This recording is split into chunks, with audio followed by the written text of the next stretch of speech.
Hi, good morning. It's Dawn here at Homespun in Wales. Today is Boxing Day here in the UK. Boxing Day is an old tradition that goes back way back, and it's the day after Christmas Day. So I was a bit late in doing this week's video. I've been laid up with this cold thingamajig that's been going on, sore throat, headache, sneezing, runny nose, you name it, I've had it all, and I'm just coming out the other end. So I've been pretty poorly this past week, so so I just thought I'd do you a bit of an update on my craft vlog. First off, I want to show you the Advent, the Stitch Along Advent from Anna, I can't remember her surname, is finished. The last part came through Christmas morning, and I sat there early Christmas morning and finished stitching it, so I've just got to tidy up all the back, and that's it, finished. Let's get the other elephant in the room out of the way, and that is the plastic canvas, which I've said on the last few videos is a bit of a bane of my life. As you know, I've finished showed in the last video, I've finished all of that bit. It's a hanger, so you've got that bit, then it hangs on wires, you've got this bottom bit, so that is all finished. And I started on the Santa, but because I've been poorly this past week, there's not a lot being done, so that's as far as I've got. It's not going to be finished by the end of the year. You know, I'm being realistic there. I know it's not going to be finished. But I'll carry on working on it until the end of the year, and then it will get thrown into one of my boxes, which I have mentioned. I've got 12 boxes marked with the months of the year, and they're just full of unfinished projects, random unfinished projects. And so throughout the year I will work on that box to see how many of them I can get cleared, and any I don't, lid will go on and they'll come round again the following year. So stitch wise, that's all I've been doing. We had a very low-key Christmas, which was brilliant. I just love it being low-key, no fuss. You know, a few little seasonal winter decorations went up. We don't really do Christmas as such. We'd planned on going up Pen y Fan, but yesterday we had a weather warning. Today, as you can see, it's lovely out there. Yesterday we had a weather warning of high winds, and it was exceedingly cold. It was -8 centigrade with the wind chill. And as we're both recovering from this cold, it wasn't going to be intuitive to go climbing up mountains, so we headed off down to the beach instead, with our dog Poppy, and Martin collected himself a big bowl of winkles that he sat and ate last night, and I helped him collect them. So we just had a bit of a stroll, and we went to Abercastle, which is just a little cove. He wanted to check it out for scuba diving, and then we headed up to Fishguard and sat there in the car park having a hot drink and a mince pie before heading home. So that was our Christmas, which was brilliant. Yeah, absolutely great. We've really stepped away from all of the Christmas stuff and the commercialism of Christmas. Neither of us just really want it, enjoy it. We don't want to be doing all the gift things. I did gifts for the grandchildren and great-grandchildren, their children, little children, and his parents. I did knit them both a pair of mitts for Christmas. They both are staunch Catholics. They celebrate Christmas. They're both elderly. They've both got Alzheimer's. They live beside us in a mobile home, and there was nothing really they needed, so I knitted them both a pair of nice warm mitts for when we take them out shopping, because they're always complaining of cold hands and they're always losing their gloves. So that was it. Gift wise, it was, you know, I just don't want to get involved in all that gift giving and running to the shops like, and trying to find the perfect thing for somebody, spending money you can't afford. So we just don't do it, and we don't expect it in return. We don't do the Christmas cards. This year we're actually down to 4 Christmas cards, so people are getting the message, that we don't want to be part of it. We're stepping away from all of that. Right, so that was it. We have just decided anything we want, we'll buy ourselves, or or we'll ask the other one for help to buy it if we can afford it.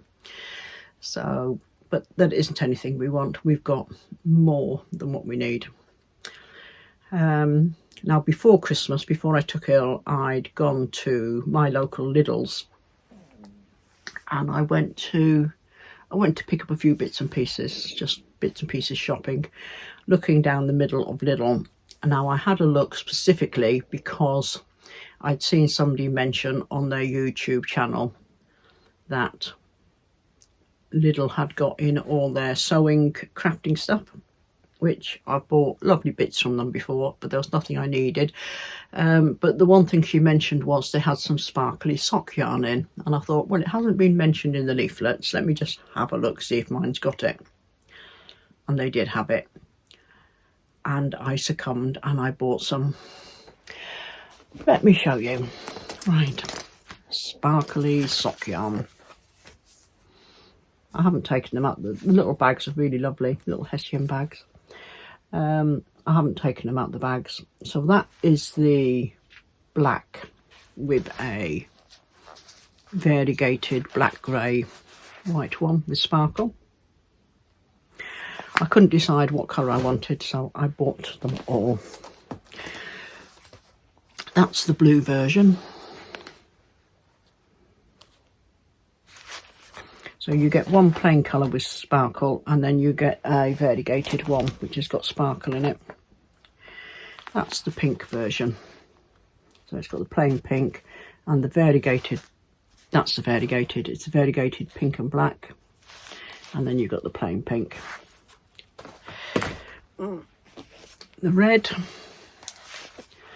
So red sparkle, and then you've got the red, black and grey sparkle. And they are sock, or what they call fingering yarn, fingering weight yarn they call across the pond, but it's sock yarn. This is yellow, obviously. This is the plain yellow with the sparkle in it. And this one that they've got with it is a green, variegated green with, it's got yellow running through it as well. Various shades of green with the sparkle. And the last one is neutral. So you've got the cream with sparkle, and this one has got neutral tones of beiges, browns, etc. with the sparkle. So I couldn't decide what colour, and I thought just get one of each. So that's what I've done. I've bought one of each, and it's their shimmer glitter sock yarn for Christmas. I've never ever seen it before in Lidl's. I have bought their plain sock yarns, which usually come in a pack of 2, a plain colour and a variegated, but this is very different. Absolutely no idea what I'm going to do with it, and I'm adding it to my stash. On that note, I just want to say this is going to be the last craft stash that I buy, or I'm hoping to buy. I've made a big decision. 2026, I do not need to buy anything. I've got tons and tons of stuff. And I don't know, why do I keep buying? I think you sort of get a bit of a kick from the buy and it arriving and oohing and eyeing over it, and then finding a home for it, putting it away, and then most of it never sees the light of day again. and I just find when I look round and what money I've spent on craft supplies, it's true what they say, the buying of craft supplies and the using of craft supplies is two different hobbies. So the buying has got to stop. This sewing room that I'm in, which is the smallest, it's the little room upstairs in the house, is filled to bursting. There's no room for anything else in here, and the overflow from here is in storage boxes in the guest room in the back in the cupboard. So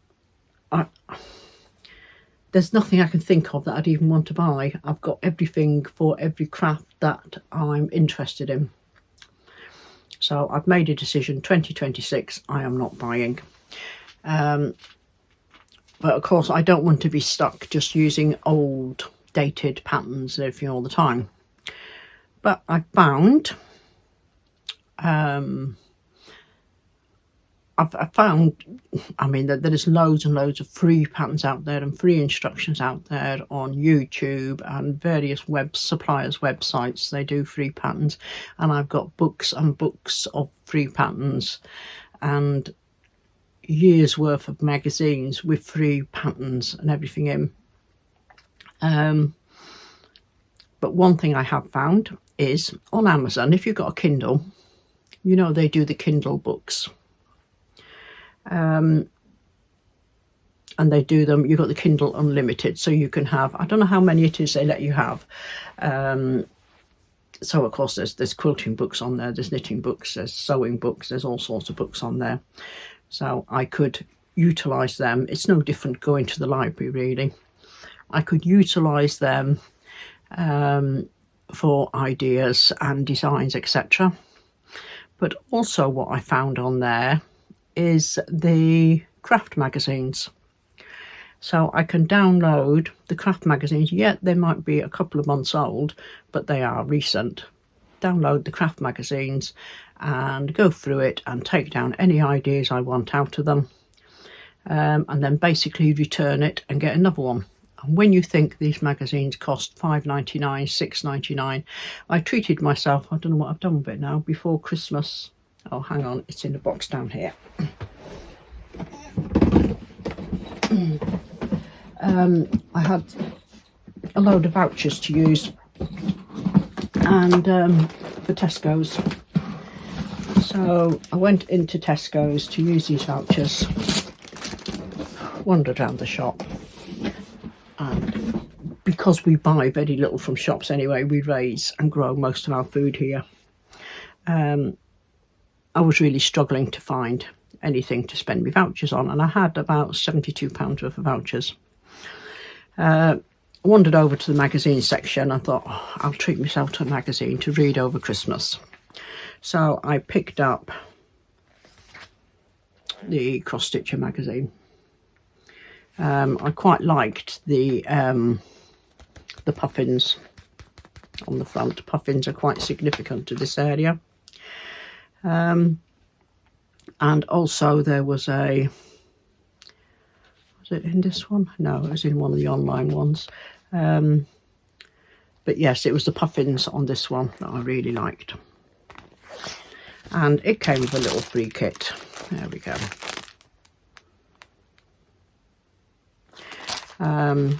So I thought, oh, I'll get that. That will use up some of my voucher. Now that magazine would have cost, is this a £5.99 one? Yeah, £5.99. And it must be the first time I bought a cross stitch magazine in a very, very long time. But anyway, I got that. And so we're getting that and getting the yarn. And I mean, the yarn is £5.99 for the 2 balls, and I bought 6 packs. So, you know, that's over. It's about £35 I spent just there. This really has to stop. I've got yarn coming out of my ears. I've got fabric. I've got all sorts. I really don't need anything else. So finding the magazines online free on Kindle was really, really good. So I was quite happy with that. And there's been a couple of places that are websites that I could sign up to for their newsletter, and you get free designs come through off that as well. So that's quite good. Now, one Christmas, hang on, my voice is starting to go again.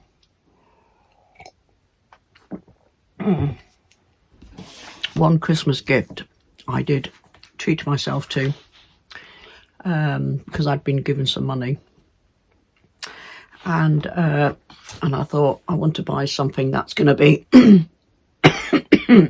of real use to me. I decided to buy this, the Makers Yearbook 2026. I do use a lot of notebooks for keeping track on things and that, but I wanted something that was going to help me, you know, with laying out, you know, I'm not a big multi-million company or nothing, but, you know, little company, and ideas on how to keep it on track and how to build my little business of making things and selling, either selling at craft fairs.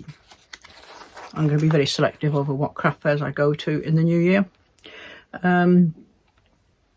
Craft fairs or selling online. I'm still debating about whether to do Etsy or not. I don't know. And I thought this might help me, so I used some money that I was gifted towards that. And over this next week, I'm going to be filling in all the details ready to start in January. But with it came this proverb, which I'm going to put in a frame and I'm going to hang it up. I really love it, and I think it's very appropriate. And it says, if you plant a tree in the morning, it is unrealistic to expect to sit in the cool of the shade by evening. And that's a Chinese proverb. And I thought, yeah, it's true. Same with building a business. You can't just suddenly, boom, go online and think that's it, my business is done. It takes time for it to grow, just like a tree. So 2026 is a no spend month, not month, year. And it's going to be breaking habits, using what I've got, utilising what is around me, what is free, what is in magazines, what is in books, and just seeing how much I can get through in 2026. I do think we've just become a society of want, and it's been constant buying, and the commercialism and the consumerism of everything, and it's just got to stop. And I've made a start. I have deleted Temu off my iPad and my phone, and I have blocked their notifications so I don't get no notifications off them. I've gone through my emails, and these emails that I get from companies trying to entice me to buy things, where I've bought things in the past, and they're constantly sending you emails, you know, buy this, buy that, this is our latest. I've deleted all those, all the promotional ones, all the ones which say, you know, 20% off, 40% off or whatever. They've all gone. Let's see how long it lasts. So on that note, I'm going to take you down the cabin with me. We've been installing internet down there to go through to my father-in-law in the mobile home. So it's, my desk area is all a bit chaotic, so I'm wanting to revamp my desk area and tidy up all the cables and get it all, you know, a nice workable space again, and because the cabin has very much become a bit of a dumping ground. So let's head down the cabin and I'll show you what's going on down there. Right, I'm down the cabin, and I'll just quickly pan round there so you can see that's my long arm quilter there, and down the far end, down there, is my big embroidery machine, my V7 that I use, and I've got a industrial free motion machine over there. I've got my big cutting table that comes out, and this is mainly the area where I've got the windows covered over at the moment to try and keep some of the cold out, but this is mainly the area where I do any messy crafts. I've got all bookcases and storage down there, and there's all fabric storage down here, and under there, and lots of other places. So I'm trying to get a bit more of a general working space going and decluttering at the same time, just getting rid of lots of stuff I know I'm not going to use anymore. Now we've brought I have to get a bridge, Wi-Fi internet bridge thing, which hooks up to the one in the house for the Starlink, so I can get a Starlink signal down here with the internet. And then of course we've had to run an Ethernet cable out into the mobile home that's just over the other side of the cabin here, for his parents. So of course this has just left me with cables everywhere. So I'm hoping over today at least, to get all these cables tidied up. I've cleared this space for my inverter. I've got my inverter here, and my big solar battery down there. So the solar panels are going to go on the roof up here. Yeah, so all of that's going to feed through up here. So I'm just clearing this area here. Yeah, so it's just all this higgledy-piggledy mess I don't like. I just want to be able to come in here and get things done. It used to be all set up really nice at one point, and I could come in here and just work. But we've had to bring in electric wiring for the parents and water and connect up sewerage, and it's meant all digging up out the front of the cabin. There's been a lot of disruption going on. And yeah, my workspace has just sort of became a bit of a dumping ground for everything. And then there was all the stuff from his parents, surplus stuff that had to be put somewhere dry and frost free, so all that was dumped in here. We've now got that cleared out, and I just want my craft cabin back being my craft cabin for me, nobody else. And if there is any more of their stuff that needs to go into storage, they're going to have to pay for a storage unit, because it's not coming in here. So Martin's been fixing up my husband Martin's been fixing up my TV and aerial for me. Because we disconnected my one and we run my cables through to their mobile home, so they had TV when they moved in there in February. So I've had nothing in here since then, and he's now trying to connect cables up, but they're not working. And that's just sort of, you know what, I've gone 10 months without, I don't even know if I can be bothered with it anymore. It's like everything of mine has been pushed aside for them. And yeah, and I do know once they're gone, we are going to be selling up. So I've said to him, look, just leave the TV. Don't bother with it. I've done 10 months without. Hopefully another year, and we'll be putting the place up for sale anyway. Yeah, so as you can tell, I'm a bit peeved off with it all. So yeah, with that, and sort of still feeling very heady with my cold. But I do like my cabin. I like my cabin a lot. This is my space. It's supposed to be my space for my things, but it hasn't always happened. So I'm going to go up the house, I'm going to get a storage box, and I'm going to pull down all my sample pieces, pack them away in the storage box. Some of them are a bit tatty, so they can be thrown away now. and yeah, just then I don't think I'm going to shuffle anything else around today. I've had enough shuffling things around. So that's my plan. And there's a mess here of sawdust on the floor where Martin's been drilling, bringing cables in, out, etc. So I'm just going to have a little tidy up, and then I might just sit down at my embroidery machine and do a bit of sewing. Who knows? So anyway, I'm going to wind up there. I shall try and catch up with you again at the end of the year, or if not, it will be when I do a video 1st of January, when I pull out the first of my work in progress boxes. So have a good new year, everybody, and stay safe and enjoy the rest of the festivities and parties and whatever else it is you are doing. So take care, everybody. Goodbye.